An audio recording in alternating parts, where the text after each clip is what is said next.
was 4 months ago today when he first went missing. I remember the trust in my mother's eyes when she passingly said to me, "Keep an eye on Steven."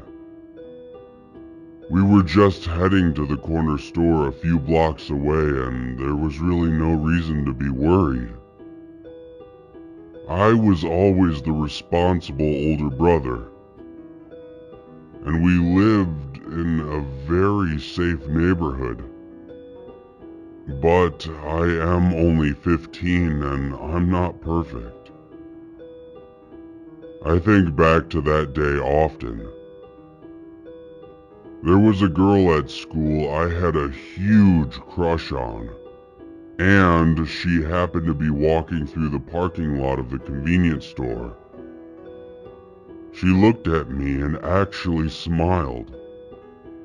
I talked to her for what was probably a few minutes, but it only felt like a brief moment to me.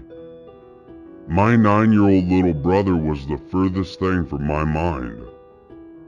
When she walked away, I remember looking longingly after her.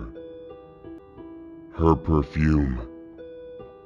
It has just a hint of something, I thought to myself. That's what I was doing when he went missing. Trying to figure out what her perfume had the slightest hint of. But then I remembered my brother. I turned around in a panic, and he was gone. The next few days were a blur to me. I remember crying with my head in my hands while police officers asked me questions. I remember when his school closed down entirely and every student and teacher joined the search parties. I remember how, as the hours turned to days, we were no longer looking for my brother Steven himself, but for where his body might end up. But there was no trace of him. Anywhere. He had completely disappeared. My mother took his disappearance as badly as you might expect. She blamed me right from the beginning, and would often shout at me, "You were supposed to be the man of the house. You were supposed to be there for your little brother. You were supposed to watch him." A 2-week period passed where she wouldn't speak to me at all. I would sometimes come home and see her on the couch curled up into the fetal position, shaking and crying. Even a month after he was gone, she would still sometimes walk the streets near the convenience store, shouting his name for hours on end. Things weren't much better for me. The guilt alone was difficult to deal with, and my mother's behavior didn't help. Teachers and students were nice to me at first, but I could see it in their eyes. They too blamed me for his disappearance. I was forever going to be that irresponsible kid who lost his little brother. I found myself sitting in my little brother's bedroom sometimes at night. It felt comforting for some reason, as though I was nearer to him. I would walk around the house and look at his popular hiding spots from when we used to play hide and seek.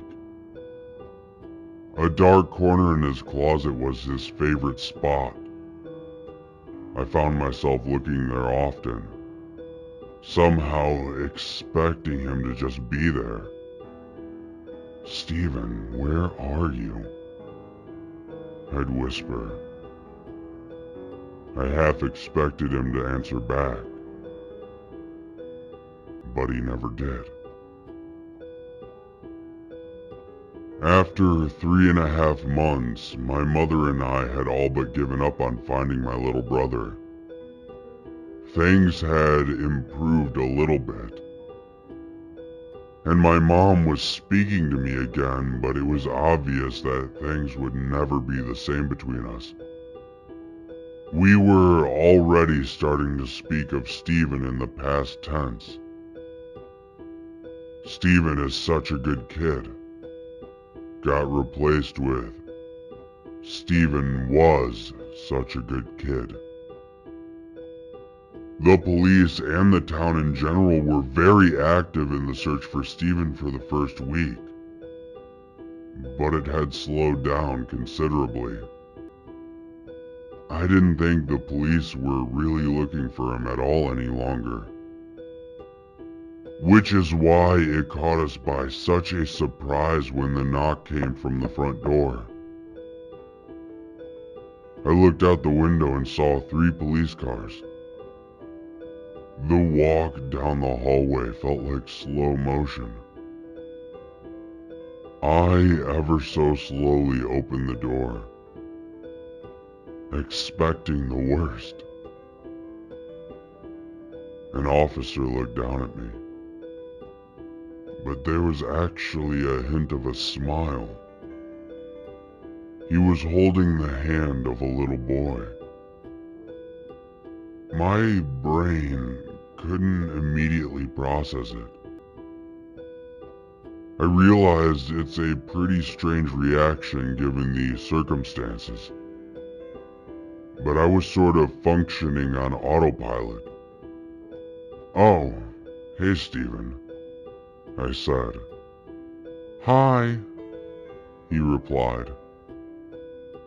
And then the 3 of us just stood there in awkward silence.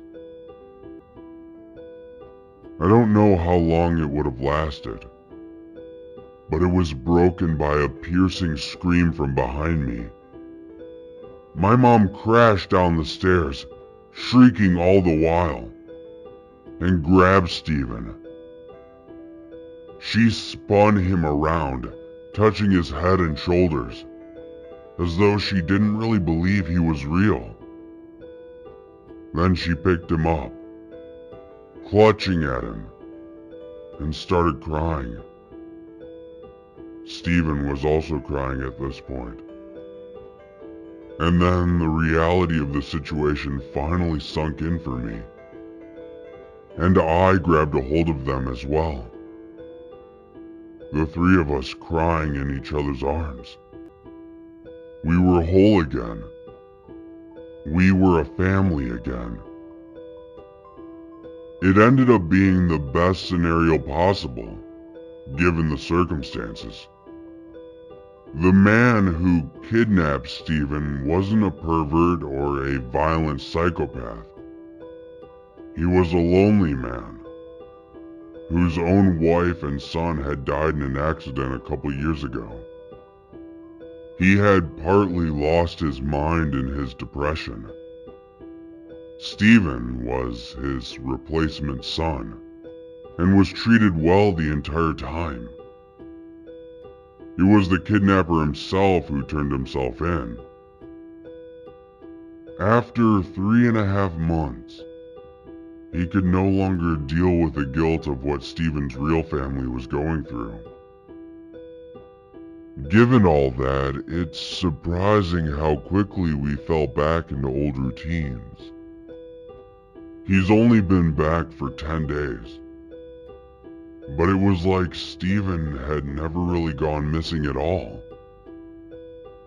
For the most part, Stephen was perfectly fine as well, other than he had difficulty sleeping.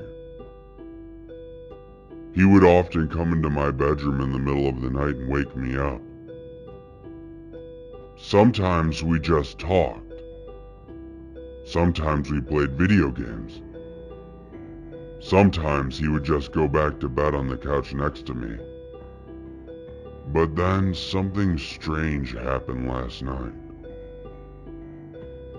There was a huge thunderstorm outside.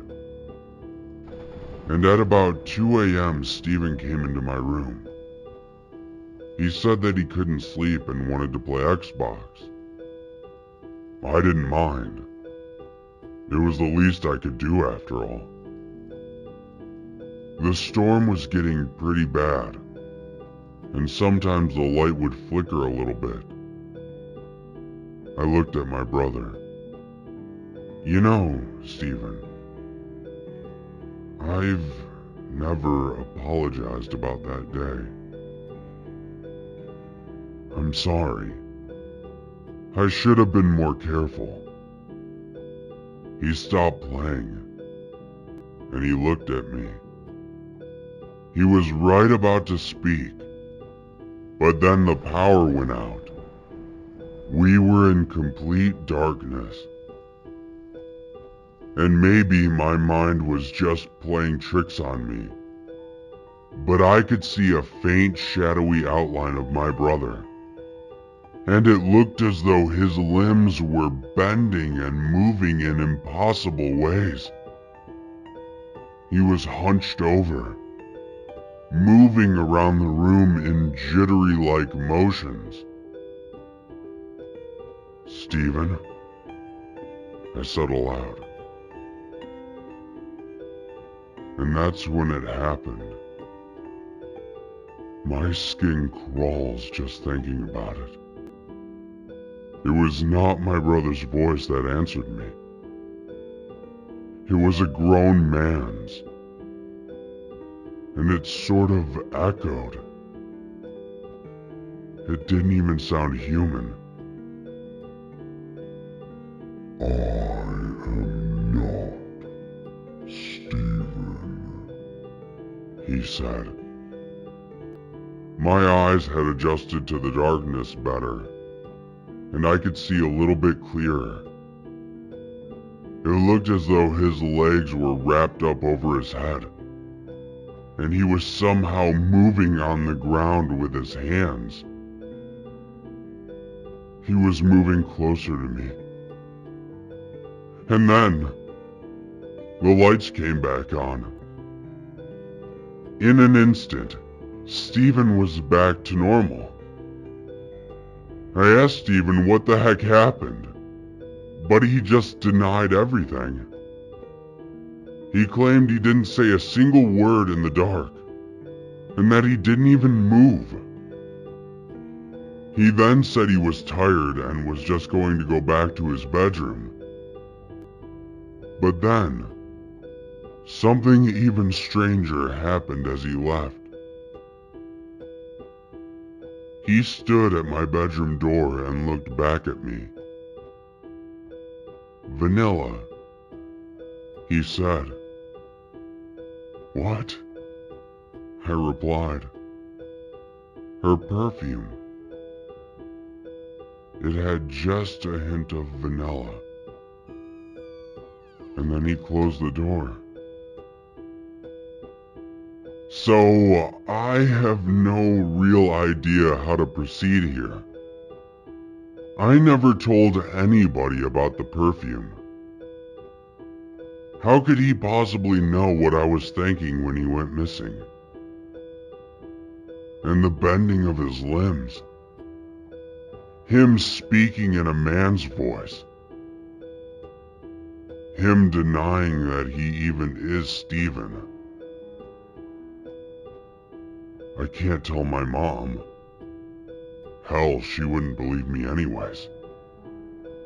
And she's been so happy ever since he returned. I really have no idea what to do. I think I believe the voice I heard in the dark. That boy is not my brother Stephen.